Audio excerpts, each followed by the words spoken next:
Assalamualaikum warahmatullahi wabarakatuh. Ketemu lagi dengan saya dalam video meta program ya, salah satu dari video selling technique using NLP ya. Meta program ini adalah sarana yang sangat powerful ya dalam berkomunikasi. Nah, ini kita nanti akan saya jelaskan lebih detail tentang meta program ya. Tapi dalam hal ini dalam video ini saya akan memberikan dulu konsepnya, teorinya ya. Nanti dalam teknik aplikasinya saya akan jelaskan dalam video berikutnya ya. Oke. Ya. Apa sih meta program itu? Meta program itu adalah program dalam pikiran manusia yang mengatur bagaimana manusia belajar mempersepsikan sesuatu yang dilihatnya. Dalam bisnis tepatnya yang ditawarkan. Maksudnya gimana nih? Ya, oke, ada atensi, apa yang menjadi fokus perhatian ketika menerima informasi, bagaimana orang itu menyusun, mensortir, ya, informasi yang masuk, bagaimana memprosesnya, bagaimana manusia memproses setiap informasi yang masuk. Contohnya begini misalnya, apakah orang itu terpengaruh mau membeli produk karena diskon, ya, atau karena mereknya, atau karena gedungnya di salah satu mall besar, atau karena apa gitu ya. Beda-beda ya, sehingga Anda jangan kaget kalau melihat ada diskon 75%, bahkan 80% tidak terlalu diserbu ya, karena ini meta program orang itu yang dia bidik interestnya pada saat itu memang tidak tepat kepada orang yang punya meta program diskon begitu ya. Tidak semua orang tertarik oleh diskon yang besar-besaran, karena ada sebagian orang yang tertarik karena merek tertentu. Juga ada sih orang yang tertarik membeli produk karena pengaruh gitu loh. Oke, nanti kita akan pelajari dalam teknik-tekniknya, aplikasinya seperti apa ya. Meta program untuk pebisnis, membantu pebisnis dalam mengenal bagaimana seseorang memutuskan membeli, sehingga pebisnis mampu menawarkan produk secara cepat. Ya, kebanyakan kan sekarang menganggap bahwa kalau kita ngadain diskon gila-gilaan gitu ya, itu sangat bisa membantu. Ya, saya bilang betul. Ya, kalau jika tepat kena kepada tipe meta program orang yang memang terdorong oleh diskon. Siapa itu? Siapa mereka? Nanti kita bisa lihat ya. Nanti akan saya jelaskan. Meta program terbentuk dari berbagai pembelajaran terhadap suatu pengalaman ya. Misalnya ada orang yang misalnya dia menggunakan salah satu merek celana Levi's misalnya. Mau diskon mau nggak diskon, apalagi kalau diskon gitu. Tidak diskon juga dia bagaimanapun kalau beli celana jeans aku harus Levi's. Itu meta programnya udah begitu. Ya. Meta program itu bukan sebuah bentuk kepribadian. Ini bersifat kontekstual. Misalnya begini. Kalau untuk celana jeans ya, pakaian jeans tidak, jaket jeans tidak ya, sepatu yang dari bahan jeans tidak, celana jeans aku harus Levi's. Dia tidak berpikir diskon, dia tidak berpikir harga. Tapi kalau untuk yang lain-lain, oke deh aku diskon, aku suka sama diskon, gitu ya. Nah, nanti Anda harus mengenal produk yang Anda jual. Kalau produk yang Anda jual ini memang merek minded, itu kepada merek minded. Maka kenapa ada produk yang memang harus merek minded? Ada yang nggak penting banget merek, yang penting ini kita punya model yang bagus dan banyak pilihan. Ternyata ada orang yang memang suka dengan banyak pilihan. Ada orang yang nggak mau pusing dengan pilihan. Aku maunya seperti itu aja. Nanti akan dijelaskannya dalam aplikasi meta program di video berikutnya. Ya, oleh karena itu Anda sebelum menonton video loncat kepada aplikasi meta program, Anda harus kuasai dulu apa yang saya sampaikan di sekarang ya, di video ini. Ya, nah ini seperti ini. Hari gini nggak punya laptop, apa kata dunia? Dia berpikirnya apa sih? Sementara ada orang yang mengatakan seperti ini, menawarkan dengan bentuk pikiran bawah sadar melalui pola internal. Coba, lihat contoh ya. Perempuan yang ini dia pakai kacamata. Dia bilang kalau untuk urusan kacamata saya percayakan pada merek tertentu. Nggak tahu mereknya apa. Belinya di mana, siapa yang nganter, siapa yang mempengaruhi, kondisinya diskon atau tidak, nggak masalah. Yang penting merek ini. Tapi untuk produk yang lain, oke, asal dapat diskon. Tapi ya itu yang saya bilang, ini bukan kepribadian. Tapi konteks, dalam konteks tertentu, dia kalau untuk yang lain, oke diskon. Tapi kacamata nggak mau. Ya. Kalau yang ini, yang penting sih buat aku sih produk bermanfaat. Dia melihat dari sisi manfaat.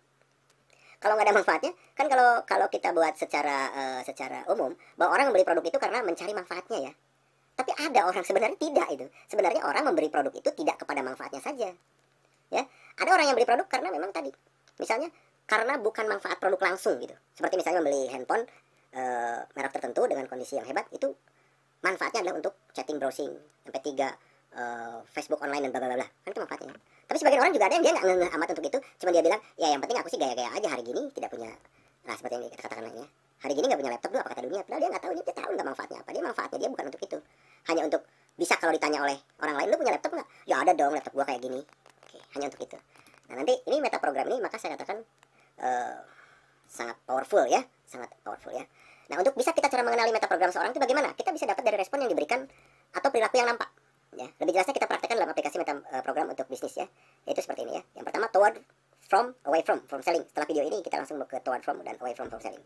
Yang kedua ada the sameness, the different for selling. Yang ketiga ada global and specific for selling. Yang keempat ada proactive and reactive for selling ya. Nah, awalnya pebisnis harus mengenali dong metaprogram seorang. Cara mengenali dengan 4 ini ya. Nanti ini ada videonya masing-masing. Video yang ke-1, kedua, ada video yang 4 ya setelah video ini. Ya. Saya kira itu pemahamannya dulu tentang metaprogram yang perlu saya sampaikan. Setelah ini Anda pahami, kita akan jelaskan secara praktek aplikasi metaprogram untuk bisnis. Ya, video tentang toward from dan away from seperti yang sudah saya janjikan dari salah satu aplikasi teknik selling using NLP ini yang juga cukup powerful ya. Oke, saya akan menjelaskan tentang teknik video ini ya. Yang pertama, apa sih maksud dari toward from dan away from? Begini ya. Toward from dan away from itu kita bisa menjelaskan arah motivasi seseorang dalam melakukan suatu tindakan. Maksudnya gini, apakah orang itu membeli produk karena tujuan manfaat produk langsung ya?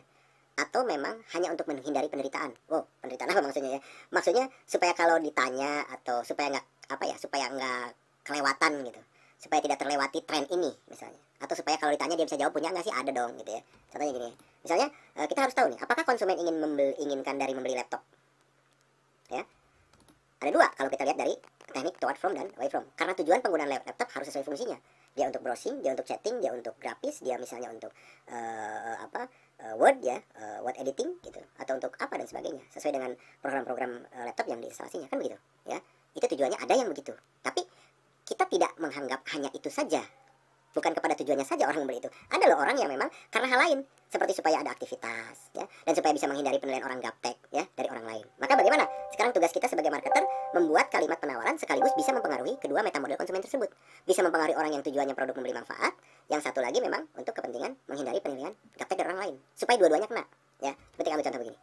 Kata orang ini, laptop ini membantu pekerjaanku menjadi mudah. Karena emang dia tujuannya membeli laptop untuk kepentingan manfaat laptop ya. Yang satu lagi, lah hari gini nggak punya laptop, apa kata dunia? Dia sih nggak penting-penting amat pakai laptop, tapi supaya kalau ditanya sama orang punya laptop, ya punya dong. Masa sih hari gini nggak punya? Padahal dia nggak pernah memanfaatkan laptop itu untuk lebih kepada pekerjaannya, tapi lebih kepada misalnya cuma main-main aja, nonton YouTube apa begitu ya.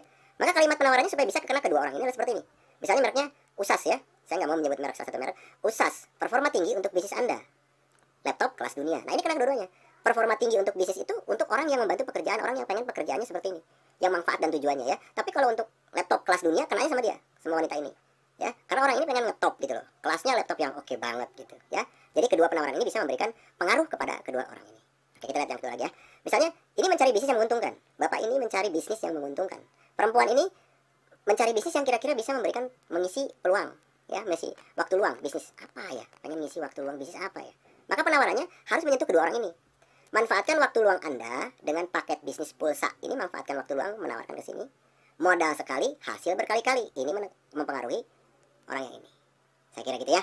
Oke, Anda cukup paham dan sekarang tugas Anda adalah sebagai marketer, Anda membuat kalimat penawaran sekaligus bisa mempengaruhi kedua meta model konsumen, yaitu tujuan nyata produk dan manfaat produk. 3 saja Anda buat ya. Oke ya, dengan saya di video aplikasi teknik The Seamless, The Different for Selling ya. Masih bagian dari video selling teknik using NLP ya. Saya akan menjelaskan tentang teknik The Seamless, The Different ya. Apa dan bagaimana ya. The Seamless, The Different for Selling itu adalah teknik ini menjelaskan bagaimana seseorang memproses atau membandingkan sesuatu tentang sesuatu hal dengan lainnya. Apakah dia melihat sesuatu yang sama atau berbeda. Oke, supaya lebih jelasnya saya jelaskan seperti ini ya. Bagaimana orang membandingkan produk A dan produk B. Konsumen memiliki dua meta program, yaitu melihat dari sisi perbedaan dan melihat dari sisi persamaannya ya. Oke, maksudnya begini, kita ambil satu kasusnya saja ya supaya Anda langsung bisa memahaminya ya. Kasusnya misalnya produk hijab ya. Konsumen ada yang menginginkan tampil dengan hijab yang berbeda. Misalnya karena dengan batik dengan baik dari sisi kainnya, motifnya maupun desainnya.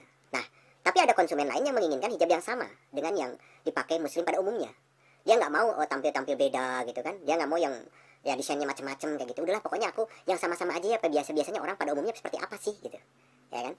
Nah, ini kalimat penawarannya itu harus bisa kena kedua orang itu. Prinsipnya the seamless, the different. Ada orang yang ingin selalu sama. Dari dulu juga seperti itu ya. Nggak pernah berubah, namanya juga seperti itu. Dari dulu juga demikian gitu. Tapi kalau orang yang satu lagi misalnya yang berbeda, oh aku harus tampil beda dong. Dulu sama sekarang itu berbeda. Sekarang itu begini. Ini kembali karena ini adalah teknik NLP, bukan soal benar dan salah. Bukan soal bahwa oh orang yang ingin sama aja kepada secara umum dengan orang lain itu salah ya. Dia tuh orangnya nggak mau tampil beda, nggak begitu. Tapi pada prinsipnya ada orang yang ingin tampil berbeda, ya, selalu baru, new gitu ya. Ada orang yang ya sudah sama aja dengan yang dipakai pada umumnya seperti dulu seperti apa, walaupun barangnya baru tapi kan modelnya kayak dulu-dulu aja kan kayak gitu. Nah, penawarannya kalimatnya harus bisa menyentuh kedua orang ini. Contohnya kita ambil untuk hijab ya produknya. Hijab modern, tampil cantik dan anggun. Hijabnya para wanita solehah.